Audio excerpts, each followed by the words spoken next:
नमस्ते बच्चों, आप सबका स्वागत है आपकी अपनी गणित की कक्षा में।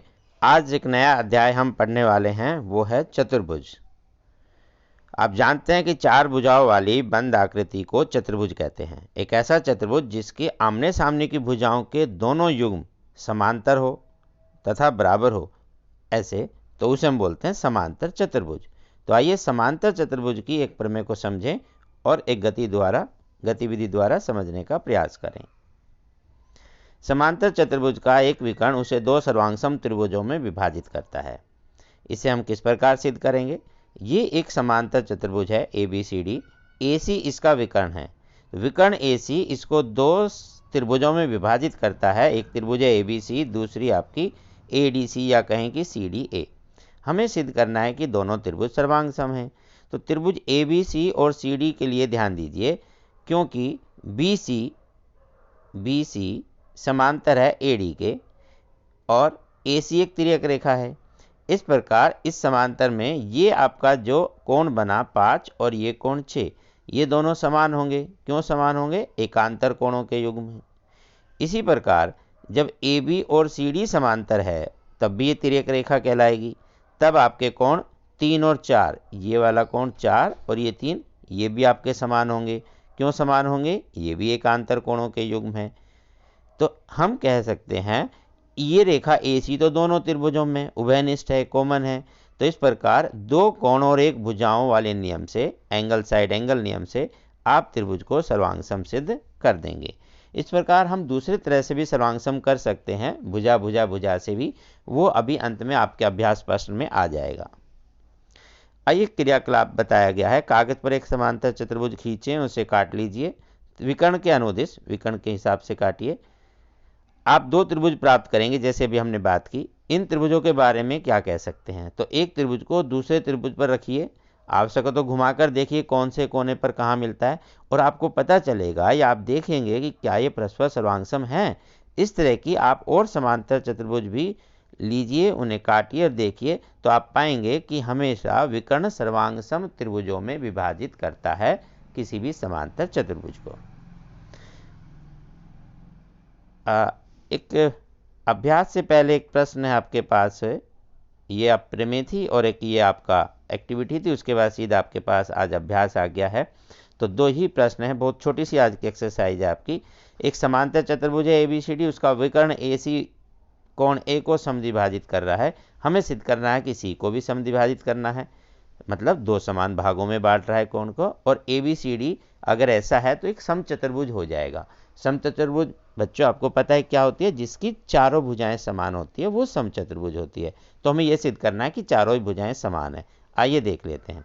ये एक समांतर चतुर्भुज है जैसा कि दिया हुआ है ABCD। इसमें ये इसे दो बराबर भागों में बांट रहा है AC, यानी कि ये कोण और ये कोण बराबर है, कोण DAC और कोण BAC। आपको नाम में अगर अजीब लगता है तो आप इसे नंबर रख सकते हैं, 1 2 वगैरह करके हम नंबर रख सकते हैं। तो आइए देखिए, ABCD एक समांतर चतुर्भुज है, यानी कि पैरेललोग्राम। अब यदि समांतर चतुर्भुज दिया हुआ है, दूसरी बात दी है कि AC जो विकर्ण है ये कोण A को समद्विभाजित करता है। अब हम इससे क्या क्या ज्ञात कर सकते हैं और कैसे बदल देंगे, ऐसे सीखने की कोशिश करते हैं। समांतर चतुर्भुज का मतलब है कि भुजाएं समांतर हैं, भुजाएं समान भी हैं। ये बातें हम लिख लेते हैं। ये भुजाएं समान हैं, ये इसके समान होगी, और ये समांतर भी हैं। और दूसरी बात दी हुई है कि ये कोण बराबर है। तो हम इससे क्या क्या और चीजें लेकर बात करेंगे। आइए इन कोण का नाम दे देते हैं 3 और 4। हमें यह सिद्ध करना कि कोण 3 और 4 भी आपस में बराबर होगा। तो हम पहले इसे समझ लेते हैं, फिर एक बार लिख देते हैं आपके लिए।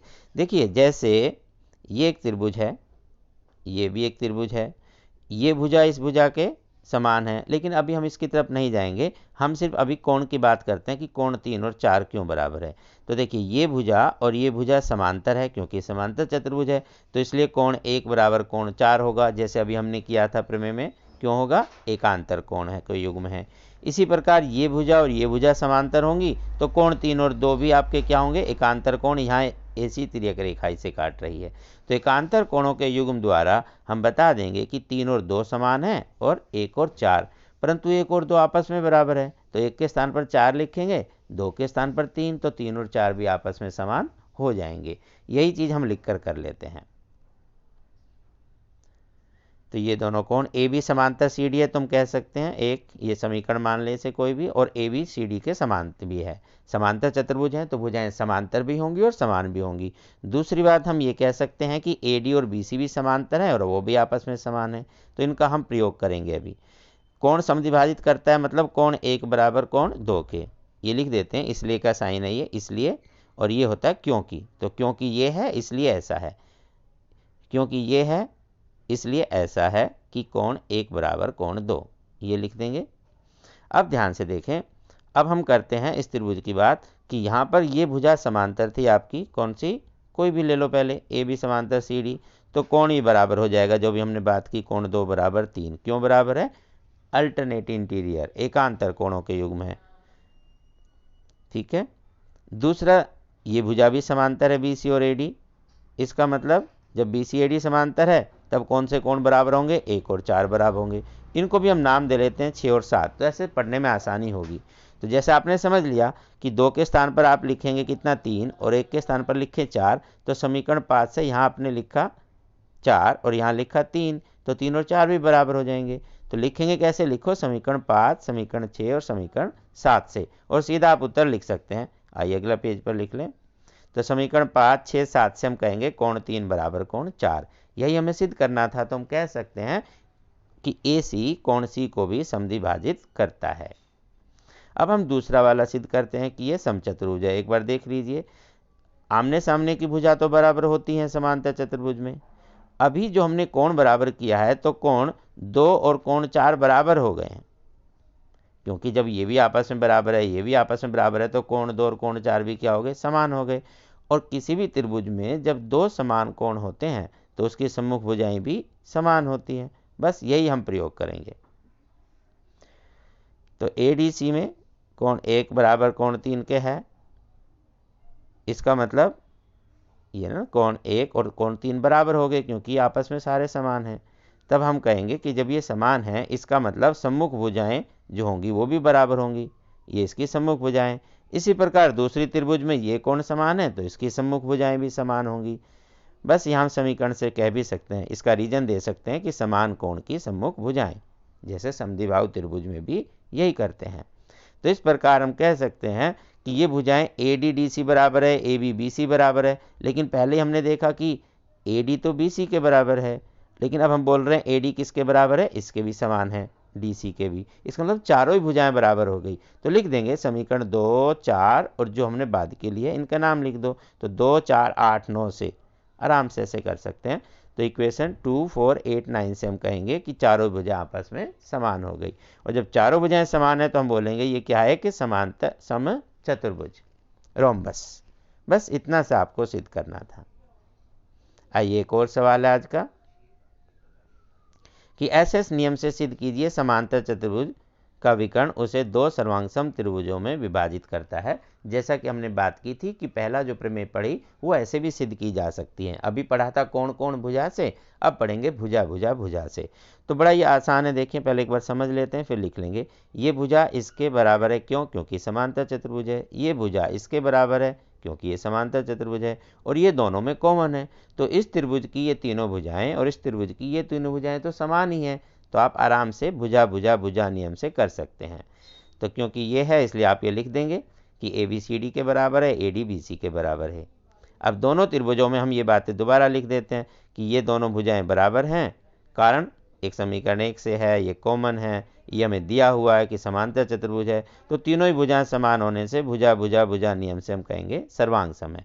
नाम लिखते समय ध्यान दीजिएगा कि अगर आप ABC लिखेंगे तो AB तो है CD के बराबर, आप CDA भी लिख सकते हो, लेकिन क्योंकि यहाँ पर BC अगर आप यहाँ पढ़ेंगे जो हमने यहाँ लिख के भी दिखाया है, जब हमें नहीं पता होता कि कौन सी सर्वांग सम है तो हम कुछ भी लिख सकते हैं, बट करते समय हमें प्रॉपर लिखना, तो चाहे बाद में आप इस नाम को बदल सकते हैं।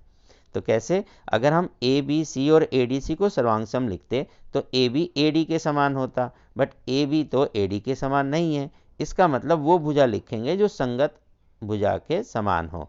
तो AB यहाँ क्योंकि किसके समान है, CD के, इसलिए यहाँ AB में आपको CD नज़र आना चाहिए, इसलिए हमने यहाँ लिखा CDA या DCA।